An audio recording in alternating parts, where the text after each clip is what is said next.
Bonjour à tous, c'est Lola Féric et aujourd'hui on se retrouve dans une nouvelle vidéo consacrée cette fois-ci à Disney. C'est ma toute première vidéo Disney et elle sera un peu différente des vidéos que j'ai déjà faites vu qu'il ne s'agit pas ici d'une vidéo de review mais d'une vidéo lecture. On va appeler ça comme ça.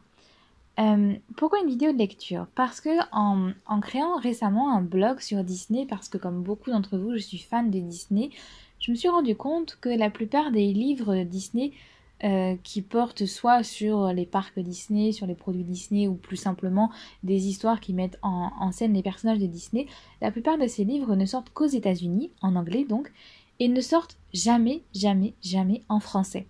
Et je trouvais ça super dommage.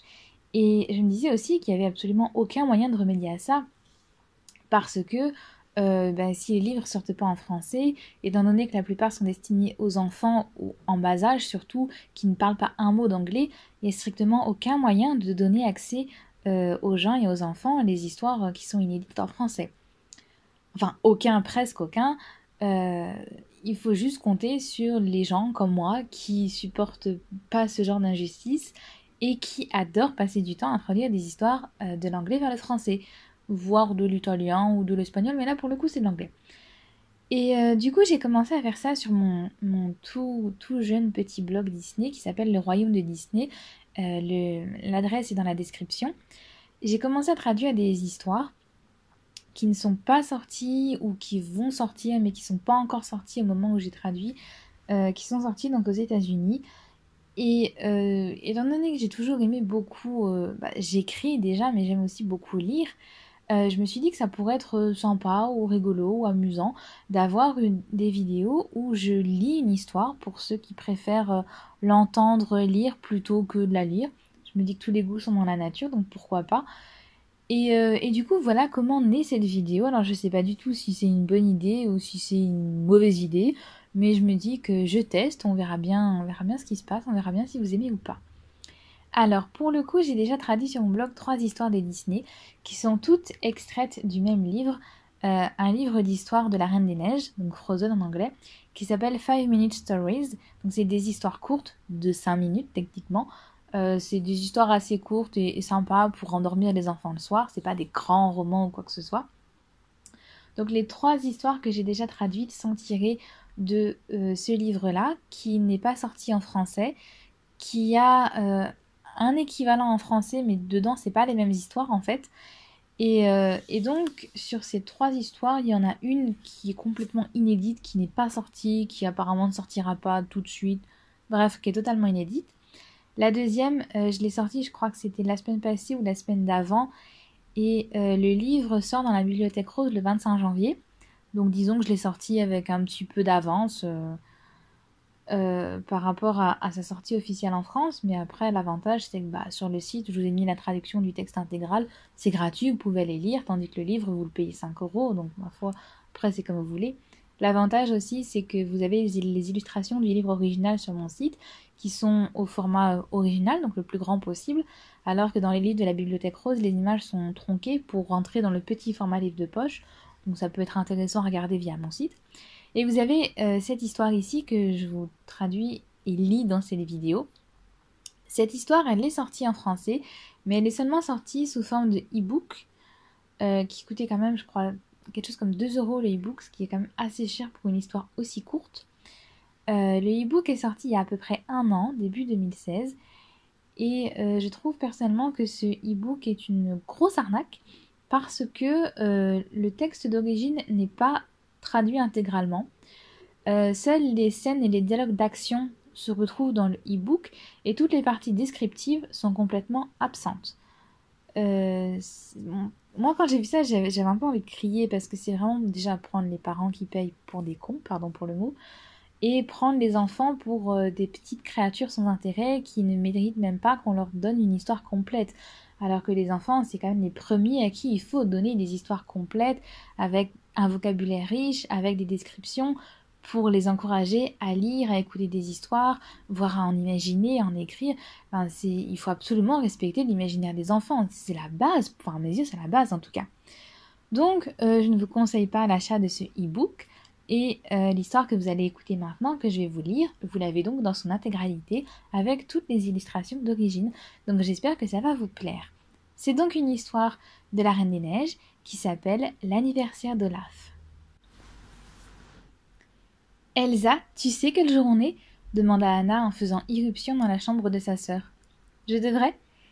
Il y a un an jour pour jour aujourd'hui, vous avez été couronnée reine d'Arendelle, madame. Anna fit une révérence d'un air dramatique.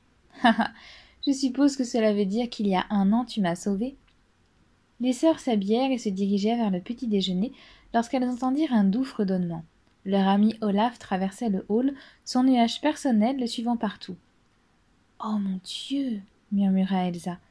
Cela veut dire que ça fait un an que j'ai créé Olaf. Tu veux dire que c'est son anniversaire ? Demanda Anna.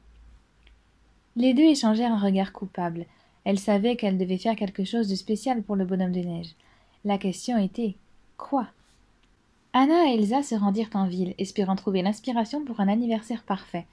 Soudain, Anna aperçut un visage familier. « Ouhou !» appela un grand homme blond. Il salua les sœurs de la main, entre un étal et un chariot contenant de hautes piles de produits. Au-dessus de l'étal se trouvait une pancarte qui indiquait « Comptoir commercial ambulant de Hocken ». « Hocken !» cria Anna. « Vous avez quelque chose pour les anniversaires ?»« Vous avez de la chance, » dit Hocken. « J'ai un nouveau stock de ballons. » Quelques heures plus tard, Anna et Elsa gravirent une colline herbeuse, en tenant étroitement des ficelles de ballons. Elles avaient dit à Olaf de les rejoindre là pour un pique-nique et avaient prévu de le surprendre avec les ballons. Après tout, les surprises étaient les meilleures parties des anniversaires. Dès qu'elles furent proches d'Olaf, les sœurs crièrent « Surprise !»« Ah !» Olaf sursauta sous le choc, faisant s'envoler ses bras et sa tête. « Oh non !» Elsa fonça dessus pour le réassembler. « Olaf !» s'écria Anna en l'atteignant pour aider. Quand Olaf fut à nouveau entier, il pouffa de rire. « Quel jeu génial !» dit-il. « Maintenant, c'est mon tour. Surprise !»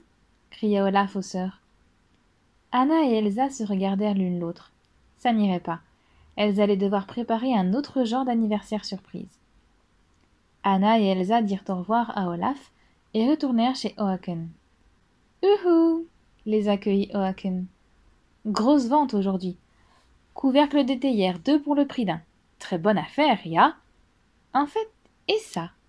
demanda Anna, regardant ce qui semblait être quelques instruments de musique. Elle avait une idée. Très vite, Anna, Elsa et leur ami Christophe attendaient Olaf à l'un des autres endroits préférés du bonhomme de neige, les quais. Christophe était l'un des meilleurs chanteurs qu'elle connaissait, alors Anna et Elsa lui avaient demandé de les diriger pour une chanson d'anniversaire surprise.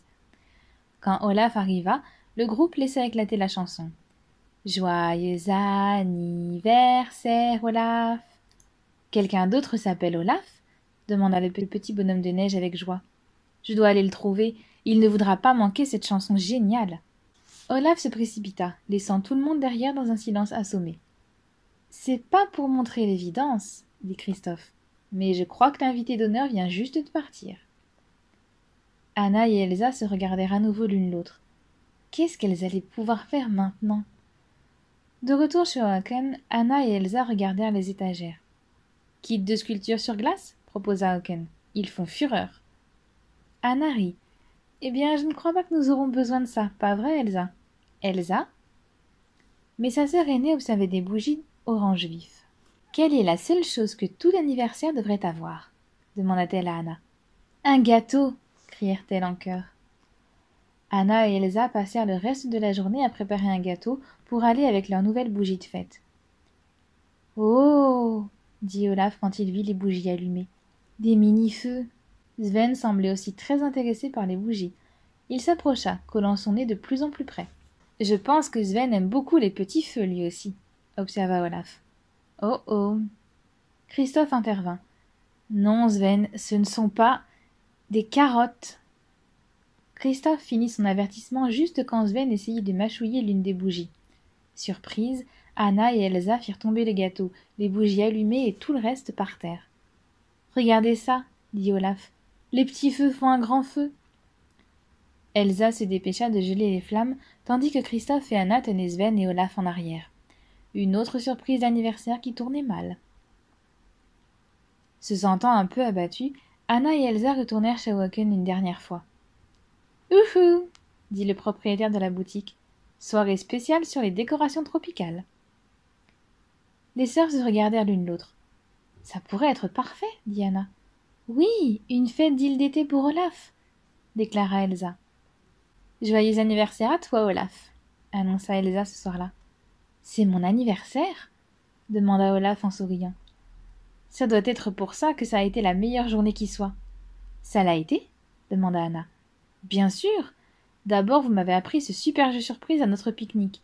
Puis j'ai écouté de la musique sur les quais et il y a eu le spectacle de feu. Et maintenant cette fête. » Les sœurs étaient ébahies. Même si les choses ne s'étaient pas passées comme prévu, Olaf avait adoré toutes ces surprises d'anniversaire. Tandis qu'Anna, Elsa, Christophe et Sven donnaient à Olaf son cadeau d'anniversaire, un beau et chaleureux câlin de groupe, Olaf sourit. « J'ai juste une question, déclara-t-il. « C'est quoi ?» demanda Christophe. « C'est quoi un anniversaire ?» Voilà, c'est la fin de l'histoire, j'espère qu'elle vous a plu. Moi en tout cas, je me suis beaucoup amusée à la traduire parce que Olaf, mais il est tellement marrant. Vous avez le lien de mon blog dans la description et qu'est-ce que je peux dire d'autre sinon que j'espère que vous avez aimé l'histoire, la façon dont je l'ai racontée, le fait d'avoir comme ça une histoire à écouter en suivant les illustrations du livre. Si vous avez aimé, en tout cas, n'hésitez pas à me le dire dans les commentaires, ça m'encouragera à en faire d'autres. Peut-être à déjà enregistrer les 2 autres histoires que j'ai déjà traduites et puis à continuer à en traduire. Dans le livre Famine Stories, il y a encore une histoire que j'ai pas encore traduite, la dernière du livre. Après, je ne sais pas trop à quoi je vais m'attaquer parce qu'évidemment, moi, les livres, je dois les acheter et je ne suis pas très riche, donc je ne sais pas vers quoi je vais me tourner. Il y a aussi d'autres livres que je traduis de l'anglais, notamment de la série Star Darling qui est aussi de Disney, mais aussi des livres Ever After High. Il y a les livres Wings Club que je traduis d'italien. Je fais pas mal de choses, donc n'hésitez pas à me dire si ça vous plaît et je continuerai à faire d'autres choses. À bientôt!